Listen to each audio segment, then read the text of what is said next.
ബ്രഹ്മപുത്ര റിവറിൻ്റെ കോഴ്സാണ് ഞാനിവിടെ വരയ്ക്കാൻ പോകുന്നത്.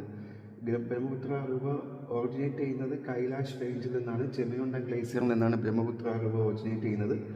അതായത് ടിബറ്റൻ റീജിയനിൽ നിന്ന് ഒറിജിനേറ്റ് ചെയ്ത് ഈസ്റ്റ് ചൈനയിലൂടെ, ടിബറ്റിൻ്റെ ഭാഗമാണ്, ടിബറ്റ് ചൈനയുടെ ഭാഗമാണ്.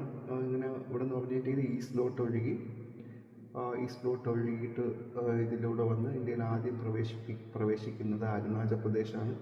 അരുണാചൽ പ്രദേശ് പ്രവേശിച്ചിട്ട് പിന്നെ ആസാം. ഇപ്പോൾ 2 സ്റ്റേറ്റിലാണ് ഇന്ത്യയിൽ ഈ നദി ഒഴുകി പോകുന്നത്. അത് ആസാമും അരുണാചൽ പ്രദേശുമാണ്. അത് കഴിഞ്ഞാൽ ബംഗ്ലാദേശിലേക്ക് കടക്കി ബേ ഓഫ് ബംഗാളിലേക്ക്, വെസ്റ്റ് ബംഗാൾ സുന്ദർബൻ ഡെൽറ്റയാണ്. ഈ പ്രദേശമെല്ലാം സുന്ദർബൻ ഡെൽറ്റയിലേക്ക് വന്ന് ബേ ഓഫ് ബംഗാളിലേക്ക് അവസാനിക്കുകയാണ് ആ നദി ചെയ്യുന്നത്.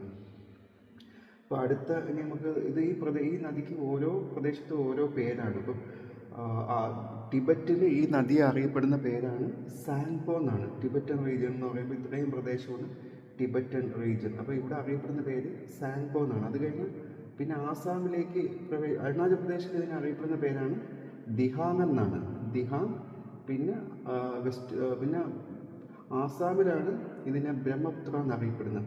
പിന്നെ നേരെ അത് ആസാമിൽ നിന്ന് ബംഗ്ലാദേശിലേക്ക് പ്രവേശിക്കുമ്പോൾ ഇതിനെ അറിയപ്പെടുന്ന പേര് ജമുന എന്നാണ്.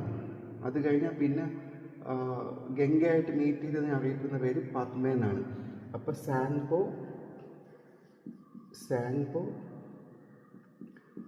ദിഹാങ്,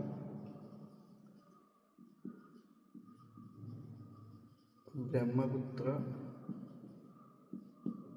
ബംഗ്ലാദേശിൽ ജമുന, പിന്നെ ഗംഗയായിട്ട് മീറ്റ് ചെയ്തിട്ട് പിന്നെ അറിയപ്പെടുന്ന പേര് പദ്മ.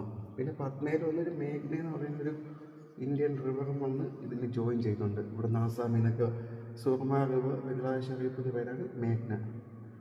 അങ്ങനെ സുർമ റിവർ, മേഘ്ന, പദ്മ, അങ്ങനെയുള്ള ഇതെല്ലാം ബ്രഹ്മപുത്രയായിട്ട് അസോസിയേറ്റ് ചെയ്തിരിക്കുന്ന പേരുകളാണ്. പ്രധാന ട്രിബ്യൂട്ടറീസൊക്കെ ഉണ്ട്. ഇന്ത്യയിലൂടെ ഒഴുകുന്ന ടീസ്റ്റയൊക്കെ ബ്രഹ്മപുത്രയുടെ ട്രിബ്യൂട്ടറിയാണ്. ടീസ്റ്റ ആസാമിലെ പ്രധാനപ്പെട്ട റിവറാണ് ടീസ്റ്റ. അത് ബ്രഹ്മപുത്രയുടെ ട്രിബ്യൂട്ടറിയാണ്.